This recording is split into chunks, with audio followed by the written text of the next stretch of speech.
하나님 말씀 출애굽기 24장 1절에서 11절까지 보겠습니다. 교독하겠습니다.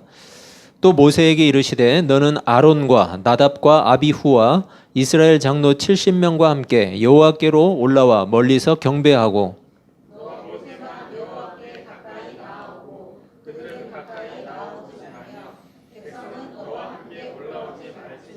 모세가 와서 여호와의 모든 말씀과 그의 모든 율례를 백성에게 전하매 그들이 한 소리로 응답하여 이르되 여호와께서 말씀하신 모든 것을 우리가 준행하리이다.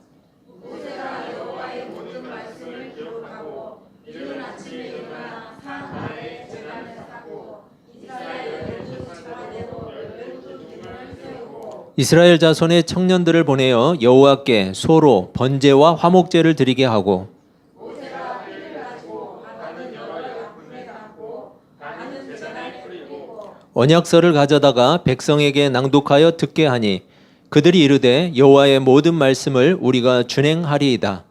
모세가 그 피를 가지고 백성에게 뿌리며 이르되 이는 여호와께서 이 모든 말씀에 대하여 너희와 세우신 언약의 피니라. 모세와 아론과 나답과 아비후와 이스라엘 장로 70인이 올라가서 이스라엘 하나님을 보니 그의 발 아래에는 초목을 판 듯하고 하늘같이 청명하더라. 같이 읽습니다.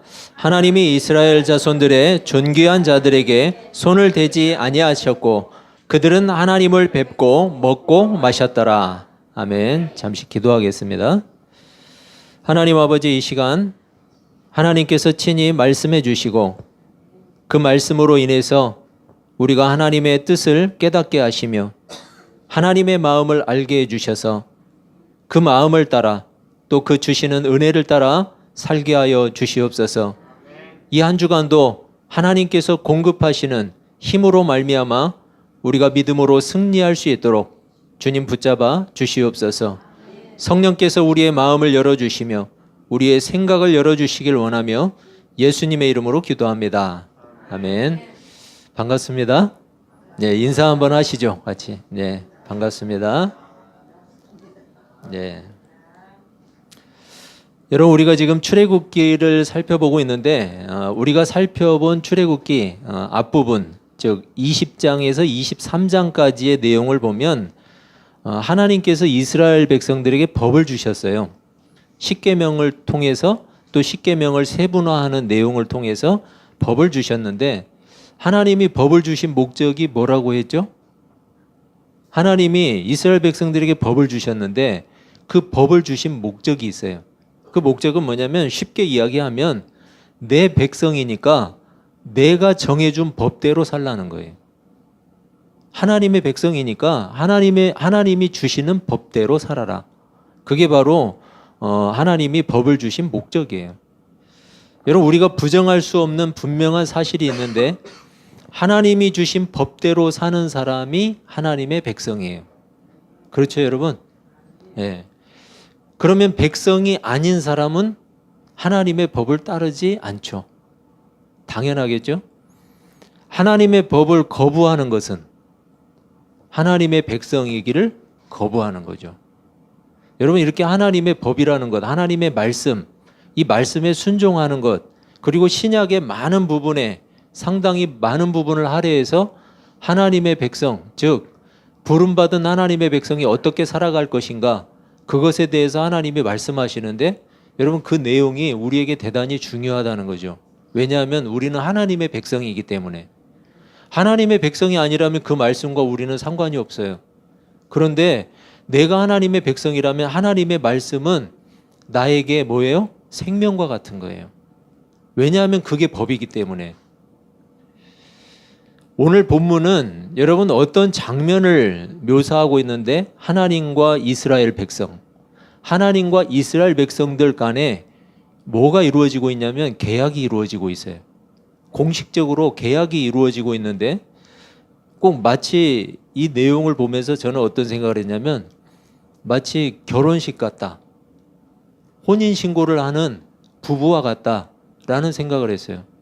여러분, 공식적으로 계약을 하는 거예요. 하나님과 이스라엘 백성들이. 계약 내용은 뭐였냐면 하나님의 표현으로 하면은 간단해요. 나는 하나님, 너희는 내 백성. 이게 계약 내용이에요. 여러분, 결혼식을 하고 혼인신고를 하는 이유가 뭐죠? 왜 결혼식을 하고 혼인신고를 해요? 예. 여러분, 서로의 관계에 대해서 공표를 하는 거죠. 결혼식을 하면서 많은 하객들을 이렇게 초청을 해요. 그래서 그 많은 사람들의 축하를 받으면서 결혼식을 올려요. 여러분, 그게 별거 아닌가요? 별거예요? 예. 대단한 거죠. 여러분, 그것은 많은 사람들에게 알리는 거예요. 우리는 이제 함께 하나님 안에서 한 몸이 되겠습니다. 부부가 되겠습니다 하고 약속을 하는 것을 많은 사람들에게 공표를 하는 거죠. 그리고 두 사람이 손을 붙잡고 이제 시청이든 뭐 저 담양은 군청인가요? 아무튼 어디를 가죠? 가서 혼인신고를 해요. 여러분, 왜 해요? 혼인신고 안 하면은 안 되죠? 예. 그렇죠. 혼인신고를 안 하면 법적으로는 남이에요. 법적으로는. 같이 산다고 해서 부부가 아니에요. 그래서 법적인 구속을 시켜주는 게 뭐예요? 혼인신고잖아요. 마치 지금 오늘 하나님하고 이스라엘 백성들하고 공식적으로 계약을 맺는데 마치 그와 같아요. 공식적으로 온 세상에 공표하는 거예요. 나는 하나님이고 너희는 내 백성이다. 그래서 이제 사인만 하면 끝나요. 그 트럼프하고 김정은이 그 사인을 안 하고 그냥 돌아서 버려가지고 좀 아쉽긴 한데 자기들끼리 이제 잘 해결하고 또 우리나라가 역할을 또 해야 되겠죠. 여러분, 아무튼 중요한 것, 이스라엘의 대표는 누가 나왔죠? 본문에서 모세가 아니고 장로 70명. 네, 이스라엘 백성들의 대표는 장로 70명이었어요. 모세는 어떤 역할을 했을까요? 중재하는 역할로 하나님이 세워주셨어요. 중재하는 역할. 모세가 그럴 자격이 있었던 건 아니에요. 그렇지만 하나님이 모세를 통해서 일을 하시죠.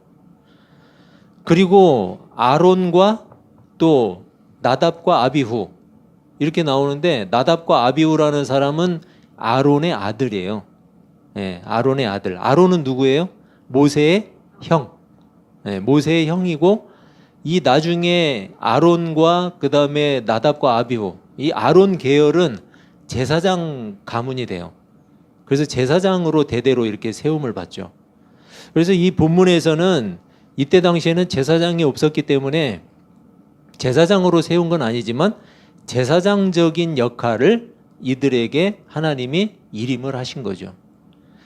아무튼 이렇게 모든 것을 갖추어 놓고 뭔가 대단한 의식을 치르죠.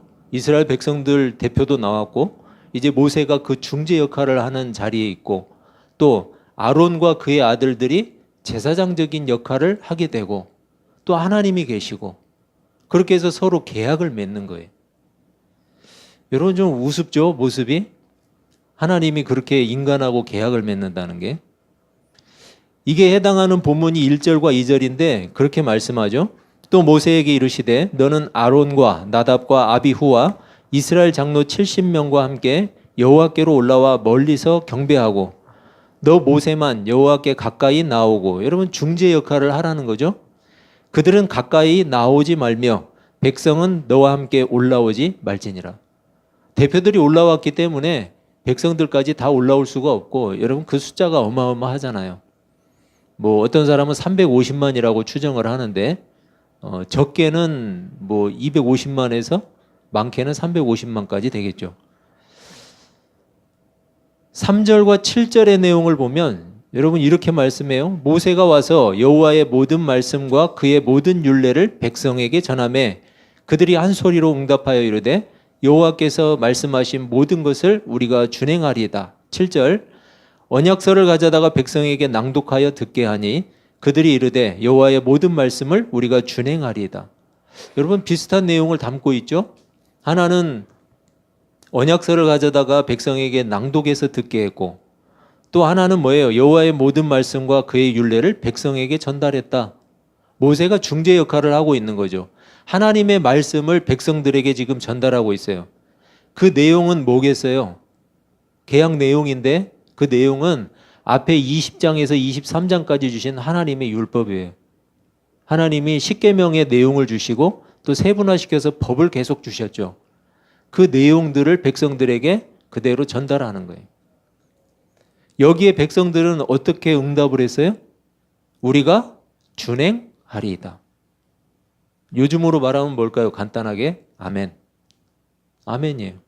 백성들이 하나님의 말씀 언약서를 낭독하고 하나님의 말씀을 전달하니까, 모세가 전달하니까 거기에 아멘 한 거예요. 여러분, 그럼 승낙한 거죠? 그래서 여러분, 이 아멘에 대해서 우리는 굉장히 신중한 태도를 가져야 돼요. 아멘에 대해서. 아멘이 그냥 습관처럼 나올 수도 있죠. 물론 여러분, 그것도 뭐 그렇게 꼭 나쁘다고 이야기할 수는 없어요. 좋은 습관이긴 한데, 그런데 우리가 한 번쯤은 생각해 봐야 돼요. 아멘에 대해서 조금 신중한 태도를 가져야겠다. 왜냐하면 여러분, 그건 굉장히 중요한 거예요. 하나님의 말씀이 들려질 때 거기에 아멘 했다는 것은 내 삶으로 동의하는 거예요. 그럼 내 삶으로 그렇게 살겠다는 거죠. 그것을 약속하는 거예요. 그러니까 여러분, 그것을 그렇다고 해서 나 아멘 안 하고 안 지킬래, 이렇게 하라는 이야기가 아니고, 아멘 했을 때는 내 삶이 거기에 대해서 신중한 태도를 가져야 된다. 그런 말을 하는 거예요. 여러분, 책임 있는 삶의 자세가 필요한 거죠. 하나님의 말씀에 반응하는 태도, 정말 책임 있는 삶의 자세가 있어야 된다. 우리는 아멘만 할 게 아니고 내 삶으로 책임 있는 삶을 살아가는 자리까지 가야 된다. 계약이 계속해서 진행되는데 여러분 4절을 한번 볼까요? 모세가 여호와의 모든 말씀을 기록하고 이른 아침에 일어나 산 아래에 제단을 쌓고 이스라엘 12지파대로 12기둥을 세우고, 여기에 핵심적인 내용이 뭐냐면 모세가 말씀을 기록했대요. 여러분, 마치 계약서 문서에다가 조항들을 쭉 기록하는 것 같죠?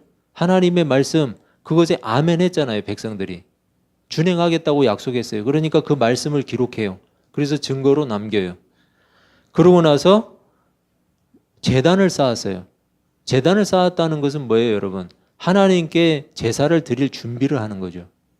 그러니까 하나님과 백성들 간에 계약을 할 준비를 하는 거예요. 그리고 나서 12기둥을 거기에 세웠대요. 12기둥은 뭐겠어요? 이스라엘의 12지파를 상징하는 거겠죠. 그래서 이스라엘의 12지파와 하나님 간에 지금 계약을 진행하고 있는 거예요. 거기에 모세가 중재 역할을 하고 있어요. 5절에서는 이렇게 말씀해요. 이스라엘 자손의 청년들을 보내어 여호와께 소로 번제와 화목제를 드리게 하고, 번제와 화목제를 드렸다고 하죠. 여러분, 이 번제의 목적은 뭐냐?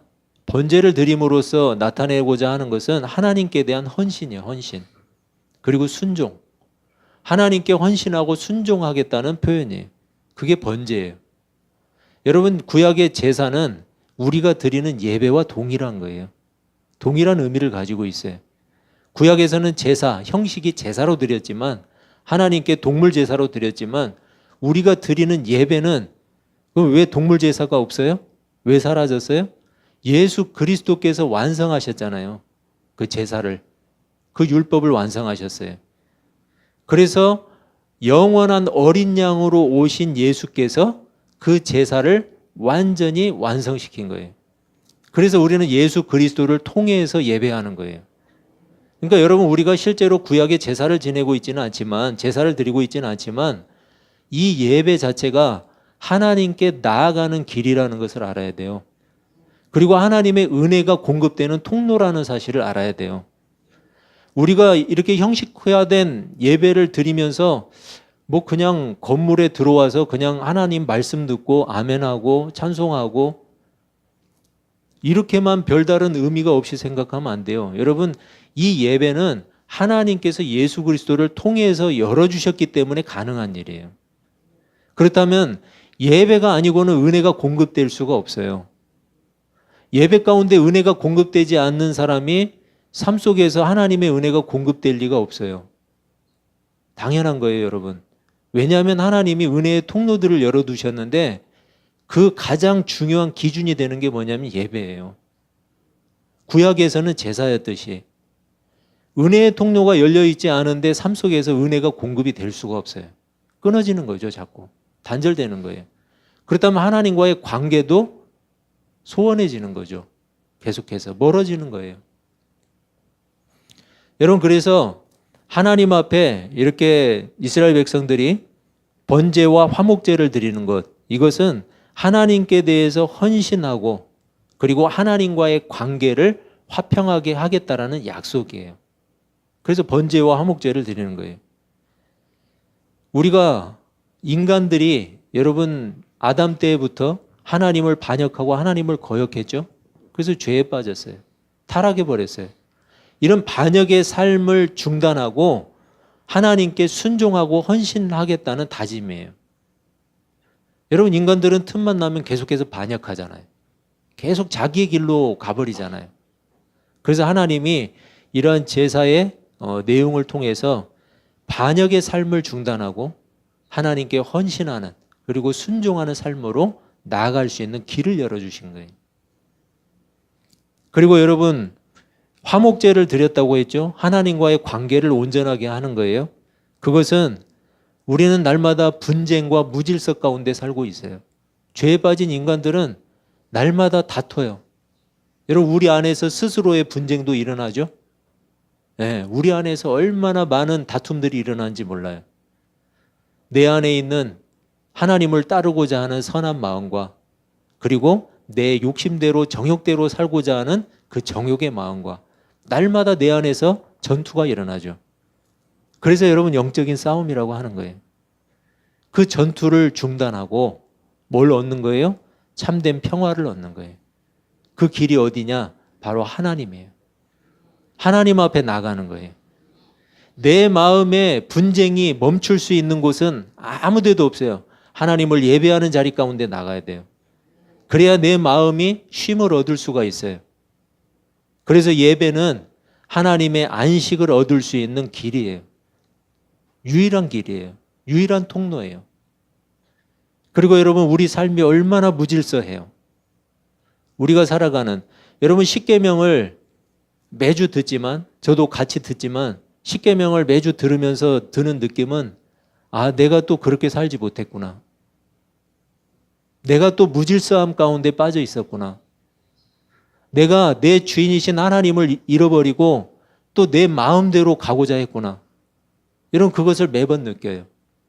이렇게 우리 삶은 무질서하고 그리고 하나님께로부터 자꾸만 멀어지려고 하는 습성이 있어요. 여러분, 그걸 멈추는 거예요. 예배는 그 내 삶을, 무질서한 삶을 멈추고 하나님께 내 삶을 세워놓는 거예요. 그 안에서 화평을 얻는 거죠. 여러분, 이스라엘 백성들이 이러한 고백을 통해서 또 6절에서는 어떻게 하느냐? 모세가 피를 가지고 반은 여러 양푼에 담고 반은 제단에 뿌리고.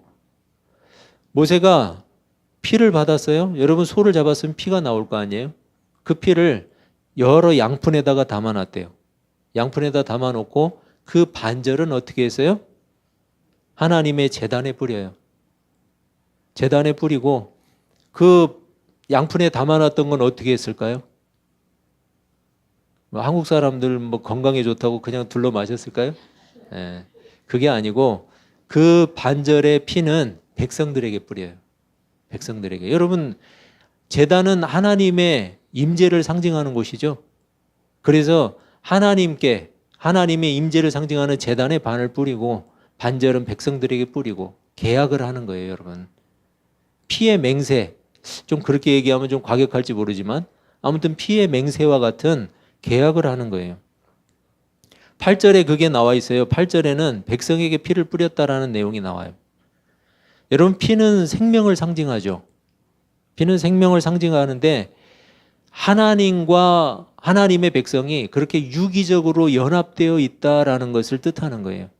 생명과 같이 유기적으로 연합되어 있고 대신에 그 계약이 성사되었기 때문에 괜찮은데 만약에 계약이 파기되면 어떻게 될까요?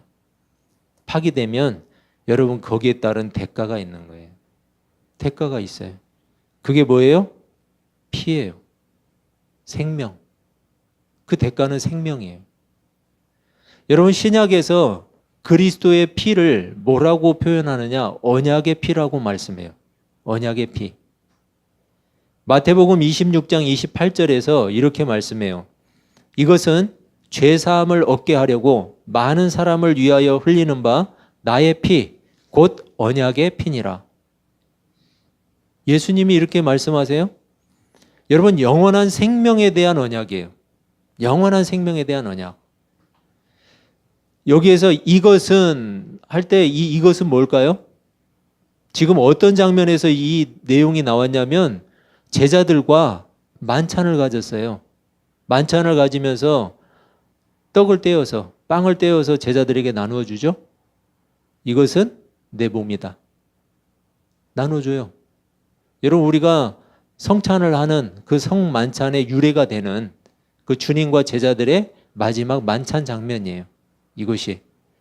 그리고 잔을 나눠주죠. 그러면서 이것은 내 피다. 언약의 피다. 이렇게 설명을 하세요. 여러분, 이것은 포도주였어요. 포도주. 제자들에게 나눠주는 것은. 그런데 십자가에서 흘리실 주님의 피를 의미하는 것이었어요. 성찬은 주님의 몸과 피로 세우신 생명 언약이에요. 생명 언약. 그래서 여러분, 우리가 성찬에 참여하는 거 중요한 의미가 있어요. 그것은 단지 생명 언약에 대한 신앙적 고백이긴 하지만 그냥 상징하는 것만으로 끝나는 게 아니에요. 주님과 영적으로 연합하는 거예요. 그게 바로 그걸 상징하는 게 성찬이에요. 장차 영원한 생명의 나라에 참여할 천국 백성임을 확인하는 거예요. 그 성찬을 통해서. 여러분, 성찬에 참여하는 것, 우리는 다 세례받았으니까 성찬에 참여하는 것 별것 아니라고 생각을 하시죠. 과거에는요, 그 성찬에 참여하기 위해서 세례를 받기 위해서 애썼어요. 여러분, 세례를 아무한테나 주는 게 아니었어요. 세례를 주려면 세례를 받기 위해서 그 교육에 다 참석을 하고요. 예수 그리스도를 나의 주님으로 고백하는 신앙의 고백이 있어야만 세례를 줬어요. 그렇다면 뭐예요? 그 사람이 하나님의 백성, 하나님의 자녀라는 것을 증명해야만 그 사람은 세례를 받은 거예요. 그 사람이 성찬에 참여한 거예요. 왜냐하면 이 성찬은 간단한 게 아니에요. 영적으로 주님과 연합하는 생명의 연합이기 때문이에요. 그리고 장차 우리에게 허락하실 하나님의 나라, 그 영원한 나라에 참여할 백성인 것을 확인하는 자리예요. 그러니까 대단히 중요한 그런 의식인 거죠. 여러분, 만약에 언약이 없었다면, 주님이 언약을 우리에게 주지 않았다면 어떻게 돼요? 우리는 생명이 없어요. 생명이 없으면은 뭐예요? 간단하죠. 영원한 죽음, 지옥이에요. 만약에 언약이 파기되었다면, 주님이 십자가를 지시는 일에 만약에 그럴 리는 없지만 실패했다면, 그리고 우리의 언약이 파기되었다면, 여러분, 죽음이에요. 그것은 피의 보복이에요. 그냥 생명이 없는 거예요. 그럼 영원한 죽음, 지옥이죠. 그렇기 때문에 이스라엘 백성들이 하나님과 세운 이 지금 피를 뿌리면서 제단에 반을 뿌리고 백성들에게 반을 뿌리고 하면서 세운 이 언약, 이것은 여러분 대단히 중요한 언약이에요. 이것은 생명에 대한 언약이에요. 단지 하나님의 백성이라는 것만이 아니라 생명 언약. 그리고 그것은 뭘로 이어져요? 신약의 그리스도의 그 피로 세우신 생명 언약. 거기에 참여하는 우리 하나님의 백성. 그것을 상징하는 거예요. 9절과 11절까지를 보면 하나님과 이스라엘이 드디어 계약이 성립되는 내용이 나와요. 9절을 한번 보세요.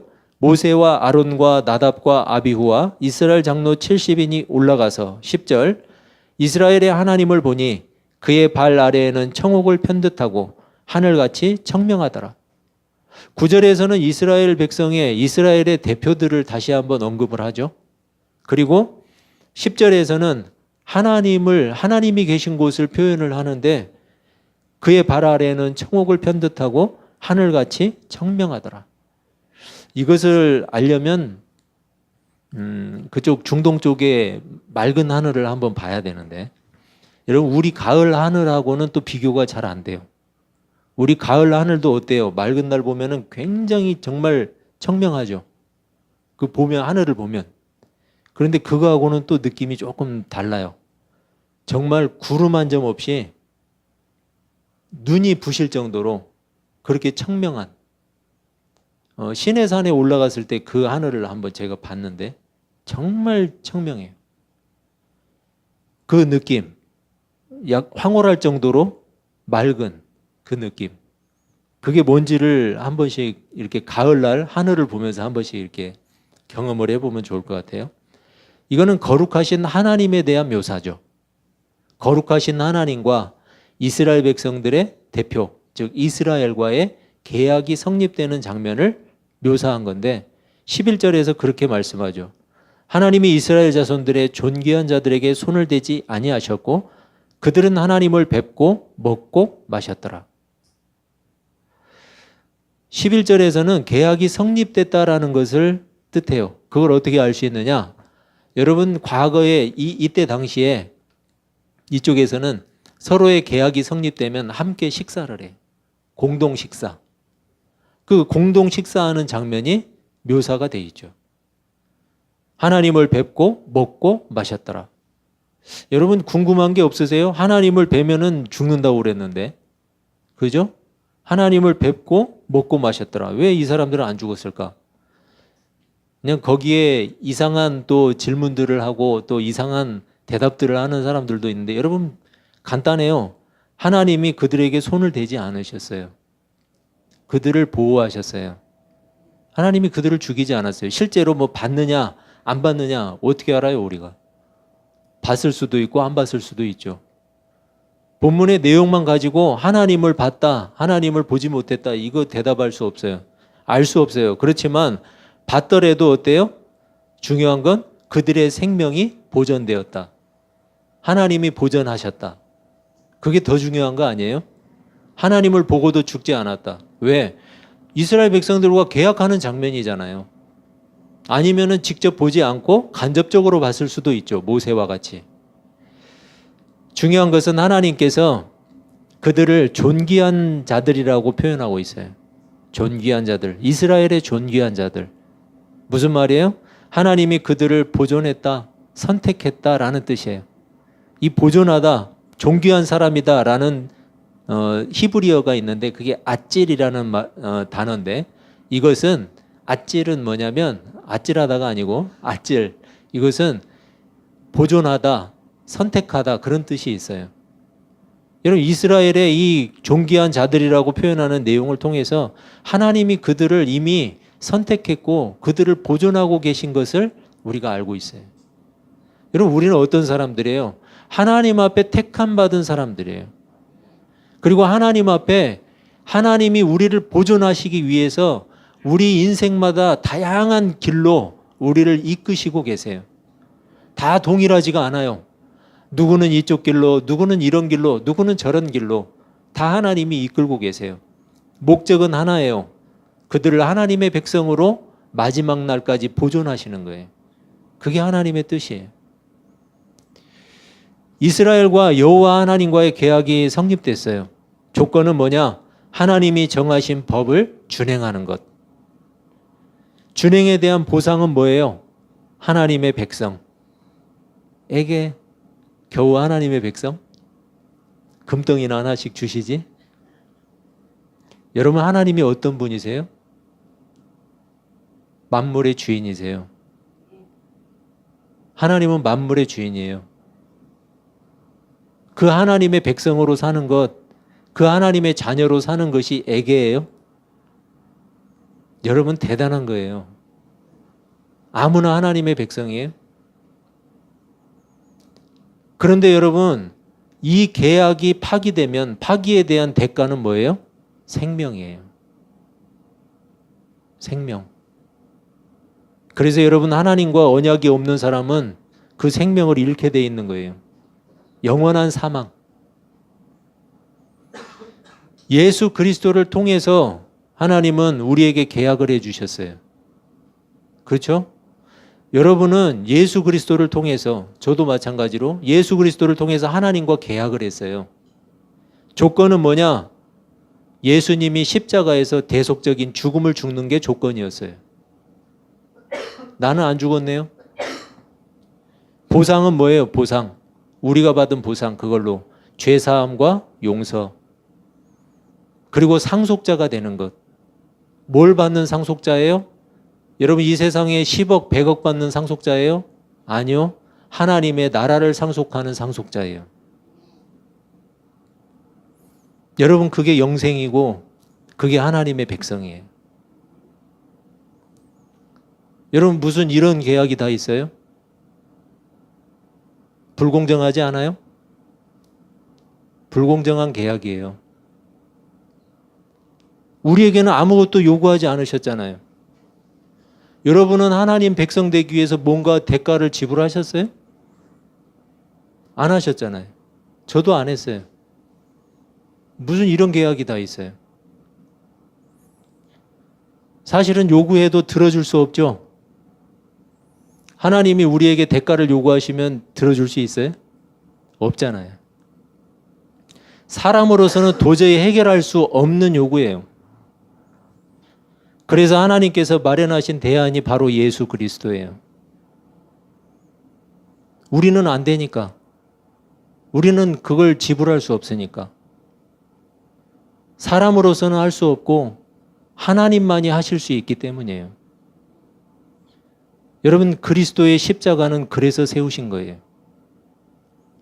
예수 그리스도의 십자가 하나님이 세우시고 싶었겠어요?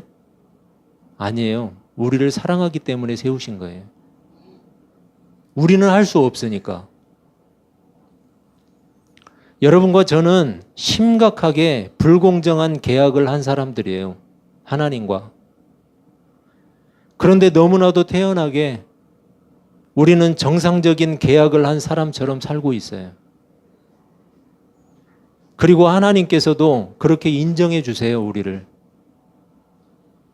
우리가 옳아서가 아니에요. 우리가 합당해서가 아니에요. 예수 그리스도께서 우리를 대변하시기 때문이에요. 예수님이 우리를 대변하시니까. 그래서 가능한 일이에요. 여러분, 하나님과 우리 사이에 존재하는 이 불공정한 계약이 유지될 수 있는 단 한 가지 조건이 있어요. 바로 예수 그리스도예요.